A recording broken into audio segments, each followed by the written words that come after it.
ముందుగా గౌతమీపుత్ర శాతకర్ణిని తెలుగు గుండెల్లో అంతెత్తున నిలబెట్టిన మూల స్తంభాలు ముగ్గురికి నమస్కారం. నమస్కారం అన్నయ్య. నేను ఫస్ట్ నిన్నే ఎక్కడో చిన్నప్పుడు 5వ క్లాస్లోనో 6వ క్లాస్లోనో 2-3 లైన్లు గౌతమీపుత్ర శాతకర్ణి అనే రాజు ఇక్కడి నుంచి ఇక్కడ దాకా పాలించాడు అంతే. అంటే అంత మాత్రమే తెలిసిన ఆ కథ మూలాధారంలో చుట్టుకున్న కుండలిలో ఉండేది ఎక్కడో. ఇవాళ మనవాడి కన్నుబడి అది ఇవాళ సహస్రానం దాకా ఎగవాకి విశ్వవ్యాప్తమైంది. ఇది నాకు చాలా తెలుగు జాతి అంతా గర్వించే. కాకపోతే నాకు తెలిసి నీకు పాట రాయమని వచ్చినప్పుడు కథ కూడా చెప్పాలి. అది చెప్పినవాడు ఉపయోగం జరుగుతుంది. ఇప్పుడు ఫస్ట్ టైం గౌతమీపుత్ర శాతకర్ణితో నీ దగ్గర రాగానే ఫస్ట్ నీ అనుభూతి. మొట్టమొదట ఈ కార్యక్రమం చూస్తున్న తెలుగు ప్రేక్షకులందరికీ తెలుగు సంవత్సరంలో తెలుగు పెద్ద పండుగ సందర్భంగా శుభాకాంక్షలు. ఇది 2 విధాల పెద్ద పండుగ. ఒకటి మామూలుగా సంక్రాంతిని పెద్ద పండుగ అంటాం. ఈసారి ఎవరు బతిమాలక్కర్లేకుండానే వాళ్ళు ప్రచారం చేయక్కర్లేకుండానే ప్రపంచవ్యాప్తంగా ఉన్న తెలుగు వాళ్ళందరూ ఇది నా సినిమా అని సొంతం చేసుకుని చూసి ఆనందంతో ఉబ్బి తబ్బిపోయిపోతున్నటువంటి ఒక అద్భుతమైన చారిత్రాత్మకమైన సంఘటన శాతకర్ణి సినిమా విడుదల. ఇది అనేక సినిమాల్లో ఒక సినిమాలో కాకుండా ఇదేదో ఎవరినో ఎక్కడో తట్టి లేపింది. ఒక ఏదో మాయాజాలం జరిగింది. ఈ మాయాజాలానికి మూల కారణం క్రిష్. ఒక పేరు రాధాకృష్ణ, కృష్ణుడి లీలలన్నీ ఉన్నాయి. ఇంకా నా అనుభూతి చెప్పాలంటే పాట రాసేటప్పుడు ఎలాగ శ్రమ పడతాను నీకు తెలుసు. ఎలాగ మామూలుగా అది ఎవరికోసం ఉపకారం చేయడానికి కాదు, నా కోసం. నేను అది బయటికి వెళ్ళిన తర్వాత అంటే మామూలు అంటే నాకు తెలుసు. అంటే సీతారామ శాస్త్రి అని నేను టైటిల్ లేడీస్ టైలర్ నుంచి అన్నయ్యతో ప్రయాణం చేస్తున్నా. యుద్ధం బయట జరిగిన అతనిలోనే ఓ యుద్ధం జరిగి ఆ రక్తపు చారికలన్నీ ఇంకుతో కలిసిపోయి ఉంటే వచ్చాక ఓ తడిసిన పేపర్ పాట రూపంలో అది నిన్న ఆ టైటిల్స్ చూస్తున్నప్పుడు సుబ్బలక్ష్మీపుత్ర సీతారామ శాస్త్రి చదివినప్పుడు ఇప్పుడు చాలా ప్రమాదకరమైన టైటిల్ అది. ఎందుకంటే ఆ పాటల్ని ప్రజలు ఆదరిస్తేనే నేను ఆ తల్లికి తగిన కొడుకుని అవుతాను. అలాగే నా పాట కూడా సీతారామ శాస్త్రి పుత్రిక ఫలానా పాట.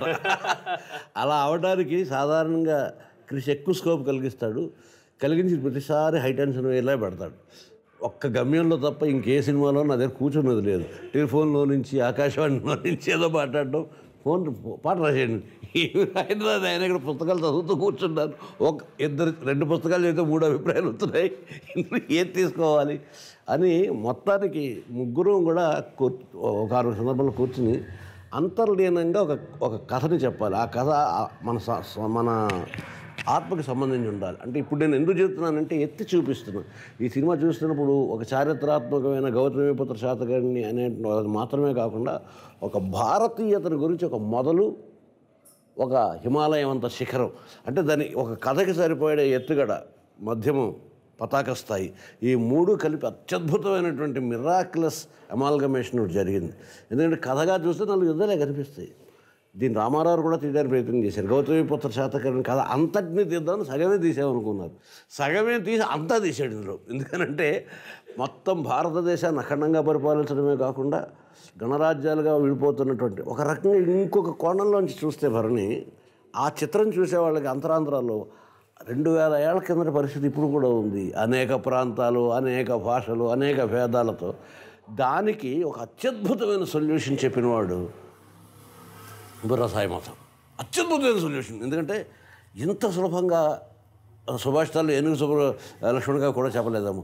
ఇల్లు ఉంది, గదులు ఉంటాయి, గోడలు ఉంటాయి, గొడవలు ఉంటాయి. ఇది మా ఇల్లు అంటే మా ఇల్లు అని మేము కొట్టుకుంటాం. కానీ ఇంకొకటి వచ్చి ఇది మా ఇల్లు అంటే వాడిని ఎగిరెగిరి తంతామని చెప్పటంలో ఎక్కడో తెలియకుండానే అంతరాత్మలతో మాట్లాడింది ఈ సినిమా. ఫస్ట్ ఫ్రేమ్ నుంచి చిట్ట వరకు అంతరాత్మలతో మాట్లాడింది. వాళ్ళ చెవుల్లోంచి ఎక్కడికో వెళ్ళింది. ఇది భారతీయత మేల్కొన్నటువంటి నరాలు ఉప్పొంగినది. ఇక్కడ ఆంధ్రుడు అనేవాడు ఒకడే కాదు, అదే చిట్ట కూడా భారతీయుడి కథ. అయితే ఆ భారతీయత్వానికి ఆంధ్రత్వం ప్రాతినిధ్యం వహించాలి అన్నది మొదటి నుంచి నా తాలూకు ఆలోచన.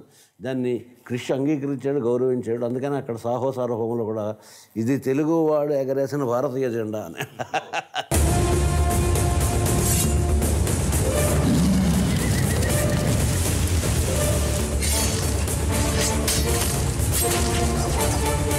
కత్తి కంటేనే నెత్తుటి చారా ఇంకా పచ్చిగానే ఉంది. బాలయ్య మొదటి పంజా నుంచి చివరి లంఘనం వరకు మొత్తం విశ్వరూపం. ఇక నాకు తెలిసి one of the best of his career. శాతకర్ణిని బాలయ్య బాబు కథ చెప్తున్నప్పుడే ఈ సినిమా 100వ సినిమా అన్నప్పుడు ఓపెన్ చేయాలనుకున్నప్పుడు ఆయన్ని చూపించే ముందు ఆయన వాయిస్ తోటి ఓపెన్ చేద్దామని కొంచెం డిజైన్ చేసుకున్నాం.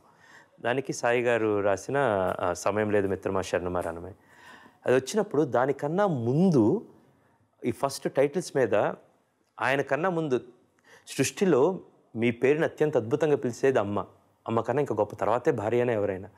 సో అందుకని ఫస్ట్ సినిమా స్టార్ట్ అవుతుంటే నాకు ఇంకో థాట్ వచ్చిందన్నమాట. ఏమని అసలు శాతకర్ణి అని అమ్మ పిలిస్తే దాంతో స్టార్ట్ అయితే గౌతమ్ విక్టర్, తర్వాత ఆయన వాయిస్తో స్టార్ట్ అయితే ఇవన్నీ డిజైన్ చేసుకున్నాను. ఈ కథ చెప్పడానికి బాలకృష్ణ గారి దగ్గరికి వెళ్ళి ఈ కథ చెప్తున్నప్పుడు మా కత్తి కంటే నెత్తుడి చార ఇంకా పచ్చిగానే ఉంది ఆ లెటర్ అదే డైలాగ్ యాస్టీస్ చెప్తున్నప్పుడే ఆయన చేతి కదలికలు చూశానన్నమాట. ఆ రోజు మొదలైన శాతకర్ణి చివరి రోజు దాకా మీరు ఫస్ట్ ఫ్రేమ్ నుంచి చివరి దాకా ఆయన యాక్టింగ్ ఒక మీటర్ వేసి కొలతేసి ఇది యాక్టింగ్ ఈ సీన్కి ఇంతే అంత కరెక్ట్గా లెక్క కట్టినట్టు ఉంటుందమ్మా. కట్టే కదా అది ఒక ఆకారం కానీ ఆహార్యం కానీ విధానం కానీ కొన్ని సందర్భాల్లో అండర్ ప్లే కొంత లో లెవెల్లో. మీ సీన్లోనే కూర్చొని ఇటు చూసి ఇటు పక్కన చూసి తల్లి కదా అంతే అంతే అంతకన్నా ఎక్కువ అసలు. అవును.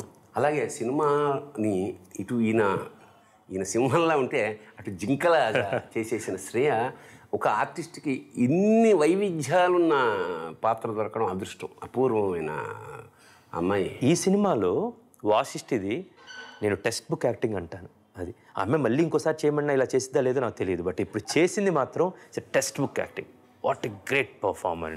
ఎంత అద్భుతంగా చేసిందంటే ఆ అమ్మాయిని చూసినప్పుడు మనకు బాధేస్తూ ఉంటుంది, జాలేస్తూ ఉంటుంది, కానీ ఏం చేయలేము. మన we're spending all our energies or మన టైం అంతా మనకు శాతకర్ణితో స్పెండ్ చేయడానికి ట్రై చేస్తున్నాం. దాని నుంచి బయటికి లాగేది.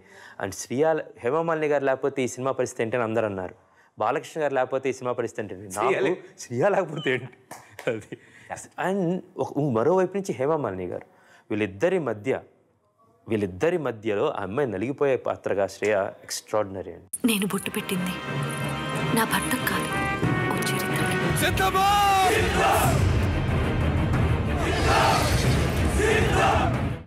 ఆడదాని కడుపున నలిగి వెలుగు చూసిన రక్తపు బుద్ధవి నీకున్న అర్హత నీ తల్లికి లేదా? నేను అగ్రతాంబూలం ఇస్తుంది మా అమ్మకే కాదు, అమ్మకి. మాట పాట బాట ఇది త్రివాణి సంగమం. ఇప్పుడు సాయి మాధవ్, నువ్వు ఇండస్ట్రీకి వచ్చినప్పటి నుంచి నీదైన ఒక ముద్ర కొనసాగుతుంది. అది ఒక యోగం. ఏమిటంటే చాలామంది 100 సినిమాలు రాసినా వాళ్ళు ఉనికి కానీ చాటుకునే అవకాశం లేకని ఇండస్ట్రీ ఇది. చాలామంది వచ్చారు వెళ్ళిపోతుంటారు.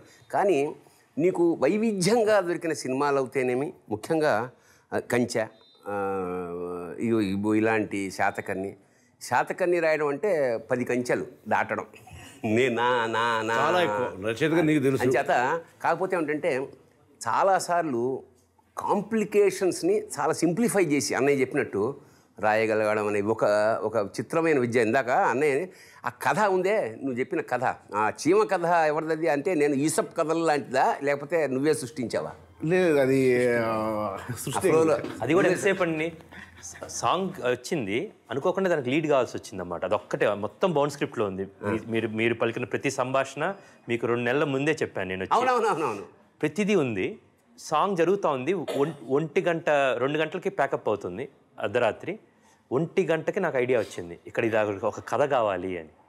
అప్పుడు సాయి గారికి ఫోన్ చేసి కథ కావాలండి అని రాత్రి ఇద్దరు లేపితే 15 నిమిషాల్లో ఈ కథ చేసి సీన్ రాసి పంపించాడు. అది ఎంత అందంగా ఉందంటే అంటే సైనికుడు నేను ఎంటర్టైన్మెంట్ కోసం సైనికుల్ని ఉత్సాహపరచడానికి సైన్యాధ్యక్షుడు కానీ రాజు కానీ ఇలాగా ఏదో ఉత్సాహం చేస్తాడు. సాక్షాత్తు రాజు అయితే రాడు, సరే సినిమాటిక్ లిబర్టీ అనండి, నిజంగా ఇతను ఉత్సాహం అనండి.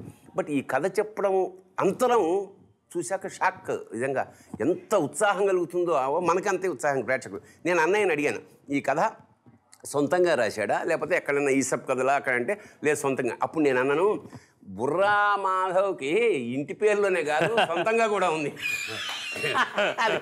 బుర్రా ఇంట్లోనే. ఇప్పుడు ఇలాంటి సినిమా మీద రాయడంలో నువ్వు పడ్డ కష్టము ఆనందం అంటే గురుగారు కష్టంగా అయితే ఎప్పుడు అనిపించలేదు గురుగారు. ఆ క్యారెక్టర్స్ అది నేను అనేది ఒక ఇంత స్కోప్, ఇంత సినిమా, ఇంత పాత్రలు. ఎందుకంటే ఇవి హ్యూమన్లీ మామూలు మానవ కన్నా పెద్దవి కదా అన్ని పాత్రలు. విధానం పెద్దది, స్కోప్ పెద్దది. అలాంటప్పుడు మనం పెద్దగా అంటే ఆలోచన పెద్దగా విశ్వరూపాన్ని గురించి రాయాలి. అది సామాన్యుని రిక్షావాడి జీవితం కాదు కదా. క్లైమాక్స్ రాసేటప్పుడు మాత్రం క్లైమాక్స్ కొంచెం బాగా కష్టం అనిపించింది గురుగారు. అంటే ఫస్ట్ అసలు డెమిత్రియస్ అనేవాడితో క్లైమాక్స్ వాడు పడిపోయిన తర్వాత వాడు మాట్లాడాలా వద్దా, మాట్లాడితే ఎలా ఉంటుంది ఒక వెర్షను, మాట్లాడకుండా ఎలా ఉంటుంది ఒక వెర్షను. దానికి నాకు తెలిసినంత వరకు ఒక 25 వెర్షన్స్ రాయటం జరిగింది గురుగారు. అక్కడ ఆ క్లైమాక్స్ మాత్రం బాగా అయింది. రాయలేకపోతున్నానే. అంతకుముందు ప్రతి సీను కూడా చాలా వెర్షన్స్ రాసాం. ప్రతి సీను చాలా వెర్షన్స్ రాయటం జరిగినా కూడా ఇది రాయలేనేమో అనే భయం మాత్రం నాకు కలగదా. అలాగే మన హేమమాలిని పాత్రని అంటే గౌతమి పుత్ర అనే అసలు కీలకమైన అంశాన్ని ఎలివేట్ చేయడానికి ఉపయోగించిన ఆ సీన్ ఏదైతే ఉందో, వచ్చి స్త్రీ పైగా విధవ, వీడిని అగ్రపీఠం మీద కూర్చోవచ్చు అన్న ఆ సీను నిజంగా సెకండ్ హాఫ్లో ఒక్కసారి సినిమా అలా పైకి ఆవిడని ఎంత ఎత్తులో కూర్చోబెట్టారో సినిమా మానసికమైన అంటే ఆడవాళ్ళు ఒక్కసారి మావిడికే చూసా, అక్కడ కూర్చున్న వాళ్ళందరూ గర్వంతో క్లోజులు వేస్తాడు అందరివి. అప్పుడు మావిడి క్లోజ్ కూడా వేశారు. చూసావా నన్ను ఎక్కడ కూర్చోబెట్టాల్సిన ఇప్పటికైనా తెలిసిందా అనే స్థితిలో మొత్తం స్త్రీ జాతి అంతటికి అది ఆ సీను చాలా అసలు నీ అనుభూతి చెప్పు దాని గురించి. గొప్ప సీన్ రాసే అవకాశం వచ్చింది గురుగారు. ఈ సినిమాలో అన్ని సీన్స్ గొప్ప సీన్సే. అది పర్టికులర్గా రాసేటప్పుడు అంతకుముందు ఆల్రెడీ ఒక వెర్షన్ రాయడం జరిగింది. అది ఓకే, డైరెక్టర్ గారు కూడా అది చాలా బాగుంది అన్నారు, ఓకే అన్నారు. తీరు అక్కడికి వెళ్ళిన తర్వాత ఇంకేదో కావాలనిపించి అది మహేశ్వరంలో చేశారు. అది చేసినప్పుడు కరెక్ట్గా రేపు షూటింగ్ కనుక ఇవాళ చెప్పారు, అది ఇట్లా కాదు, ఇది ఓకే బాగానే ఉంది, ఇంకేదన్నా ఉంటే బాగుంటుంది అని చెప్పేసి అందులో ఒక 2 డైలాగులు మాత్రం ఉంచి మిగిలినంతా మళ్ళీ ఫ్రెష్గా రాయాలి. ఆ ఫ్రెష్గా రాసేటప్పుడు ఇప్పుడు వచ్చింది గురుగారు.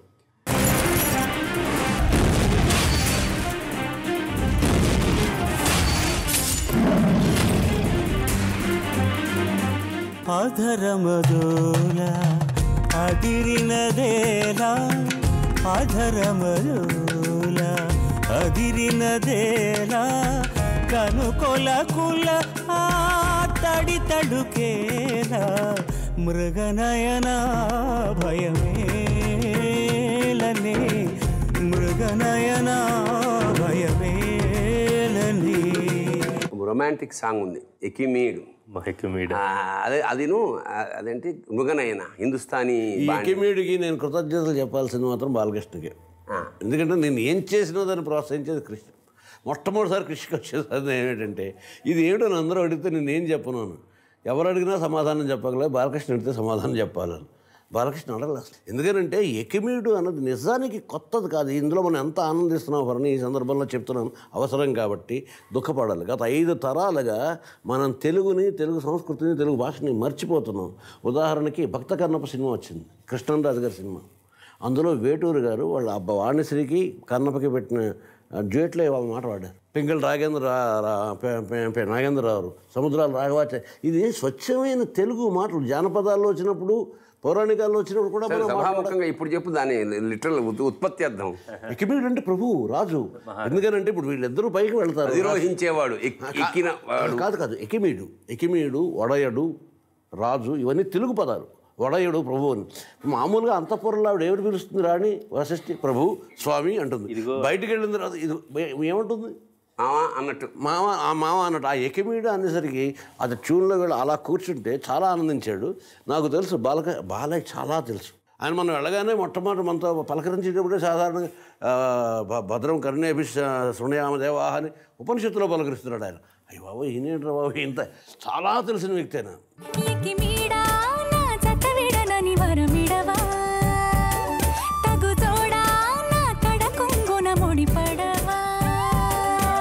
సుకుమారి నీ సొగసు సిరులు నన్ను నిలువెల్లా పెనవేసుకుని, మహారాజు నని మరిపించే నీ మహత్తులో పడి బందీ నయ్యానే ఇటల్తానే.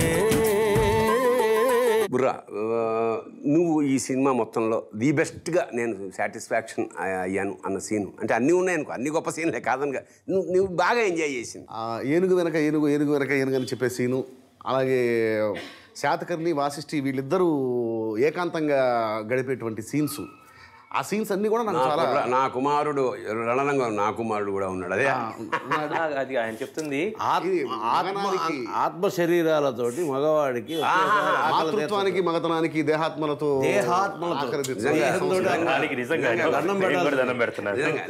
నిజంగా బాబు దానికంటే గొప్ప సీన్, చాలా గొప్ప సీను.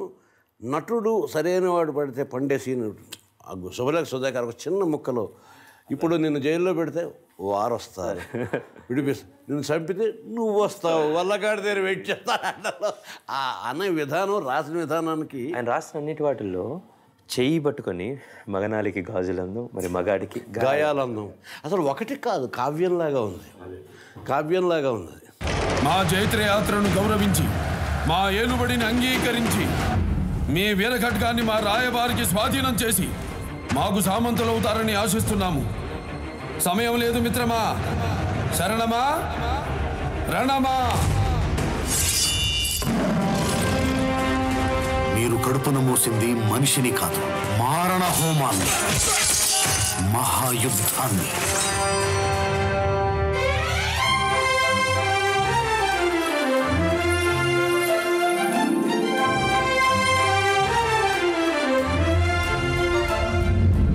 బిడ్డ కడుపున పడ్డప్పుడు యుద్ధానికి వెళ్ళారు, ఇప్పుడు సరాసరి ఇంకో బిడ్డని యుద్ధానికే తీసుకెళ్తున్నారు. మీరు మనిషేనా? కూర్చుని నలుగురు రచయితలు ఒకటి చెప్పకపోతే మాత్రం నాకు అన్యాయం అవుతుంది. చాలా ఇంటర్వ్యూలు ఉన్నాయి సినిమాలో. కత్తికి పంచభూతాలతోటి అన్వయించాడు అది, అది అసలు ఊహాతీతం. ఖనిజం ఎప్పుడూ నిజంతో కలిసి ఉంటుంది, లోహం ఎప్పుడు అబద్ధం చెప్పదు, మట్టి పుట్టుకనిస్తుంది, అగ్ని నిప్పు పుటం పెడుతుంది, నీరు ఆరబెడుతుంది, గాలి ఆవిరి చేస్తుంది, ఆకాశం ఆయువు పోస్తుంది. ఇది పంచభూతాలు చేసిన అసలు ఇంతకంట అద్భుతమైన కవిత్వాన్ని ఇటీవల కాలంలో ఎప్పుడైనా విన్నామా? అంటే దానికి కవిత్వానికి ఏమి ఒక రూపం లేదు, ఇలా పద్యంలో రాస్తేనో పాటలో రాస్తేనో లేదు, ఆ గుండెల నుంచి ఖనిజం నిజంతోటే ఉంటుంది అన్నమాట. మనిషిలా దీనికి సొంత బుద్ధి ఉండదు. లోహం ఎప్పుడు అబద్ధం ఆడదన్నది అంటే ఇది చెప్పకపోతే మా కూడా ఆవిడ పట్టించుకుంటాడు, అక్కడ గ్లామర్లు అవి కనిపిస్తుంటే.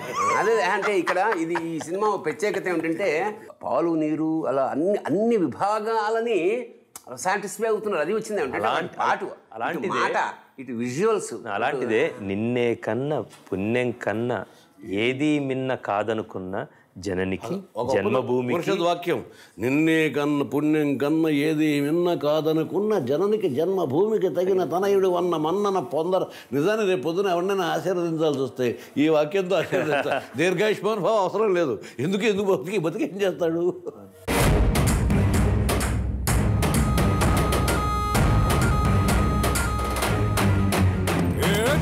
గనగన గుండెలలో గంటలు మోగెను రక్కసి మూకలు ముక్కలు ముక్కలయ్యేలా. గనగన గనగన కన్నులలో చిచ్చులు రేగను చిక్కటి చీకటి నెర్రగరగిలించేలా. వరదాటున నీ కత్తి సహనమ్మిక సరిపెట్టి ఎవ్వడురా ఎదటకి రారా అని అనగానే అవునవురా నువ్వు ఆ బతుకే అంటే మన నీడే కదరా నటురా వెదురా ముందుకు పదరా వీటంటే మన కాటే కదరా కయ్యానికి సైన్యందా పదరా వీటంటే మన నీడే కదరా నటురా వెదురా ముందుకు పదరా వీటంటే మన కాటే కదరా కయ్యానికి సైన్యందా పదరా. ఈ సినిమాకి పనిచేసే అవకాశం రావడమే అదృష్టం గురుగారు. 10 కాలాలు నిలబడిపోయే సినిమాకి నేను పనిచేశాను. తల్లులందరూ ఆశీస్సులు ఉండే సినిమా ముఖ్యంగా. ఫస్ట్ ఇప్పటిదాకా నా పేరు సాయిమాధవ బుర్రా అని పడింది. ఇన్విటేషన్ కార్డు మీద ఫస్ట్ ప్రారంభోత్సవానికి ఇన్విటేషన్ కార్డు మీద జయలక్ష్మి పుత్ర సాయిమాధవ బుర్రా అని అమ్మ పేరు, మా అమ్మ పేరు. అది చూడగానే ఇప్పటిదాకా మా అమ్మ చూసి ఇప్పటిదాకా సినిమాలన్నీ బాగా రాసావు కానీ ఈ సినిమా కానీ సరిగ్గా రాకపోతే కాళ్ళు ఇరగొడతాను, చేతులు ఇరగొట్టాలి.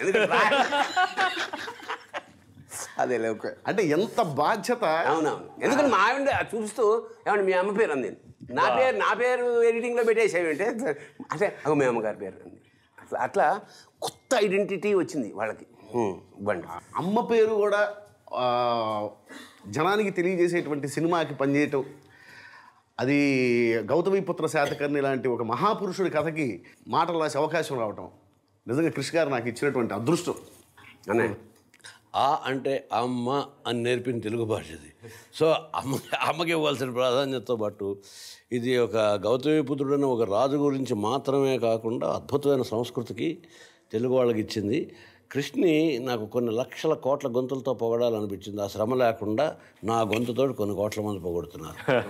క్రిష్ చాలా కృతజ్ఞుడండి. బేసికల్గాను 2 థింగ్స్. ఈ కథ నన్ను ఎంచుకున్నందుకు నేను చాలా గొప్పగా ఫీల్ అవుతున్నాను. ఒక మంచి గొప్ప కథానాయకుడిని కోరుకుంది. ఆ కథానాయకుడిని ఈ సినిమాకి ఆయన ప్రోత్సాహం. బేసికల్గా ఎవరైనా సరే మన ఎన్నేం రాయొచ్చు. ఇప్పుడు యాక్చువల్గా నాకేమనిపిస్తుంది అంటే, పూర్వం కత్తిలా పెట్టి వివాహం చేయించేవారు కదా, బాలకృష్ణ కటౌట్ పెట్టి మనం ప్రోగ్రామ్ మొత్తం సాగించాం.